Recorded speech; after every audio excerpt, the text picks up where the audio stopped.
Hi guys, this is Abdul again, and in this video I will go through the hashing. We'll go specifically into what is the hashing and how hashing is different than encryption. Also, we'll go through some hashing algorithm examples and how the ideal hash function should be like. Also, hashing use cases, and we'll go through two examples. The first example is password storage example, where hashing is used, and also file transfer example, where the hashing is used. So we'll start with what is the hashing. So hashing is a mathematical algorithm. That mathematical algorithm would converts certain type and length of plain text data and convert it to a hashed text.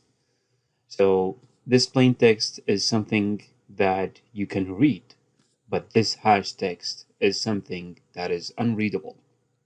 So you'd be thinking, okay, so how is that different from encryption? Because encryption also taking a plain text file and then using a key, you would be producing a file that is unreadable.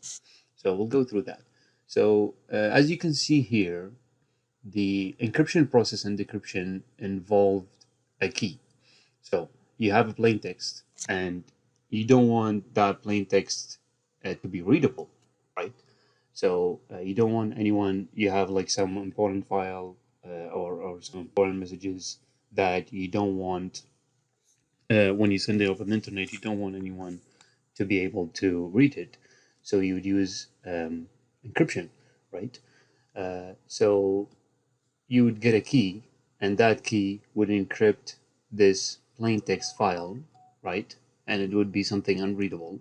And when the other side or whoever is reading that message would want to retrieve the original plain text from the encrypted text, so he would use the same key and he would be able to retrieve the plain text message. Now, how is that different from hashing? So hashing is one-way algorithm. So like we said, you have a plain text, there would be a mathematical algorithm that convert a data into a fixed hash length, and that hash is unreadable. So once this hash is done, it's something that you cannot reverse. So it is irreversible. So it's a one-way function. That's the difference from encryption and decryption. Once you do the hashing, you're not able to retrieve the original message. So you'd be wondering, okay, so why do I need that then if I'm not able to retrieve the original message? So for sure, we'll go through that in uh, a bit. So now going to the hash algorithm examples. So there are like more hashing algorithm than this, but in this example or in this video, I'll mention the MD5 message digest, SHA, which is secure hash algorithm, NTLM. NTLM is used for hashing the password during the authentication. As for the MD5, it's also used for hashing, but for different application or different processes. So I put it X here because MD5, MD could be like MD1, could be MD5 as well. For SHA, there is SHA,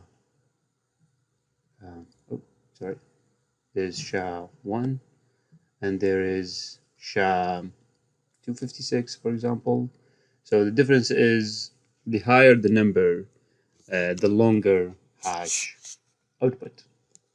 So in the coming video, you would see um, examples or like things that we use SHA and D5. Like for example, we use that in IPsec tunnel. Now, going further into this, how would the ideal hash function be like? So when we're doing hashing, we want the hashing to be ideal. We want it to be perfect. So first of all, the hash should be fast to be computed. So when I want to get a hash value from a plain text, that should be something that be done fast. Also, the second thing, which is most important thing, one of the most important thing actually, it's no collision.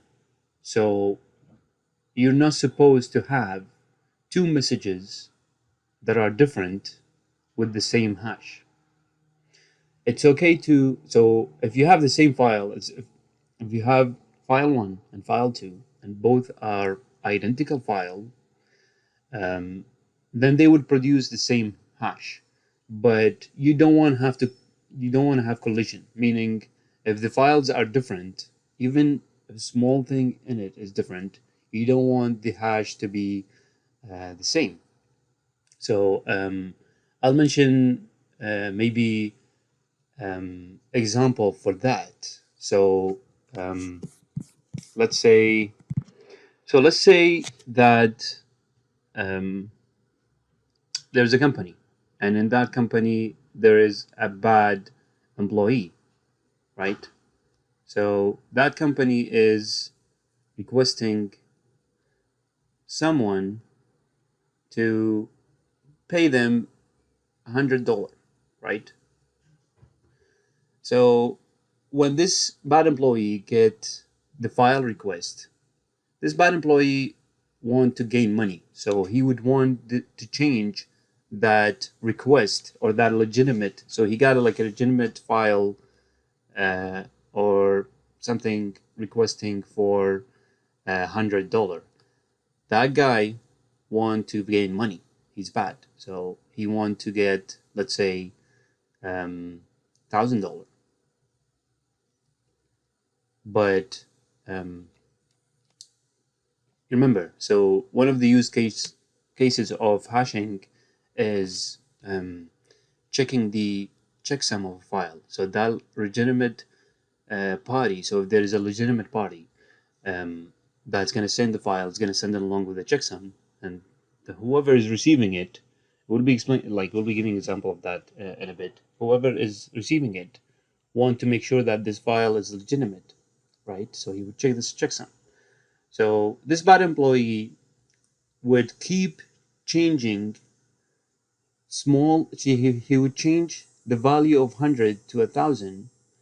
He would keep changing this some things in the file, and he would try to produce a hash value that is similar to the hash value when the file had $100 written in it. So that's bad, right? So he would be able to send this file with 1,000 requests, and when the receiver end receive it, check the checksum, it would be the same checksum as with the file in $100. So that doesn't happen. Like, this is so rare, but you know, um, in MD5, for example, there have been some collisions happening, cases of collision happening. So it's not being used. There are some companies using it, but it's recommended not to use the MD5 anymore. So this is an example of collision. Also, another thing is um, mentioning collision. The hash function would be powerful if every small change in the message should be generating a different hash. So having this would give you a strong hash function. Also, it should be something that's impossible to reverse it. Now, what is the hash function uh, use cases or hash function uses? So one of the things it's used for is the digital signature. Also, an SSL TLS certificates. I won't be covering those two uh, in the later videos when we go through the digital signatures, SSL TLS certificates. We'll mention hashing, how it is used in them. But in this video, we'll go through an example of how hashing protect sensitive data like passwords, and also how to ensure the data integrity, like ensuring the file integrity. So mentioning an example of using the hash in file transfer. So let's say user A wants to send file to user B without a hash. Let's give an example without the hash. So if user B or user 2 want to verify that this file is the same as actually the file that user A sent, there's no quick way to check that unless you have to manually compare both of the files to make sure this is the same, which is very difficult to do. So with hash, when user A sends the file to user B or user 2, so this is the file, the user would send a hash value along with the file, and also you send the hash algorithm that this user used. So when user 2 receives this file, he would be able to run the hash algorithm against this same file and compare the hash's value in both of them. So if the hash's value in both of the files are the same, mean the files are identical. Because remember, we said that the hash would be the same only if the files are identical. If there is a small change in a file, this hash value would be different. So I'll give you guys an example of downloading a file from a website. So the website, for example, would be a Fortinet website, and I'd be downloading an image. So this is the website that we're going to be checking. So you see here that when you try to download a file, that file would have a checksum with it, and that file will have the checksum algorithm that it has been run against the file. There are some softwares, a lot of softwares, free softwares that you can download to check the file checksum. One of the softwares that I downloaded is Hash Generator. So I already downloaded the file and I have selected the file here in the software, and I have run the generate hash, and it generated for me a different hash algorithm outputs. So you see here that it's using SHA-512. So if I go to the report and I look at the report, so SHA-512 here ends with 4786. Let's look at the original file. So this is 786 4786 4786. So the file is the same. So that's how we would verify the integrity of a file, which is using hash. Now we'll go through the other use case for hashing, which is verifying that the protection or protecting the sensitive data. Sorry, protecting the sensitive data that is stored. So example of that is password storage, right? So let's say I have a website. I'm an owner of my own website, right?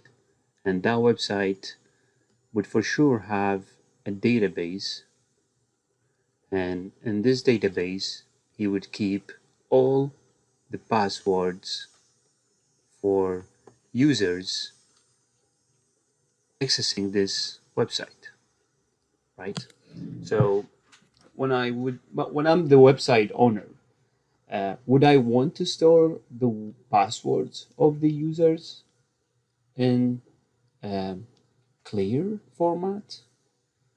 I would say for sure no.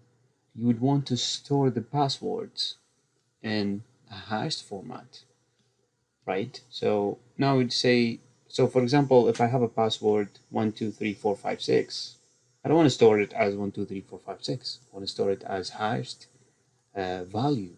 So just to let you know, this hash value is random. It's not actually the hashed output of 123456. If you want to calculate the hash output of 123456, there are a lot of online websites that you can use to enter the value, and you would get a hash output out of it. One of the ones, the software that I mentioned or showed you earlier. So if the passwords here in this database are stored in a clear test, let's say this database got compromised. So whoever compromised this database would be able to find all the list of passwords for users. And we don't want that. So that's why we would want to store the password as hashed value. Still, we won't be able to recover the original value of this password, but we're saving it. We're saving this sensitive data, and we're protecting it using the hash. So if a user come into the website, for example, and enter its username and password, this password will be hashed, and there would be a hash output.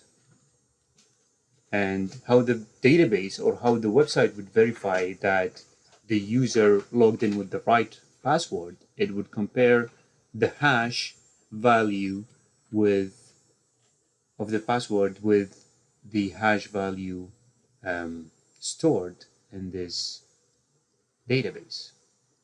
So that's why, for example, when you lost, like an example that you have lost your password, um, it would be like very difficult to retrieve the original password.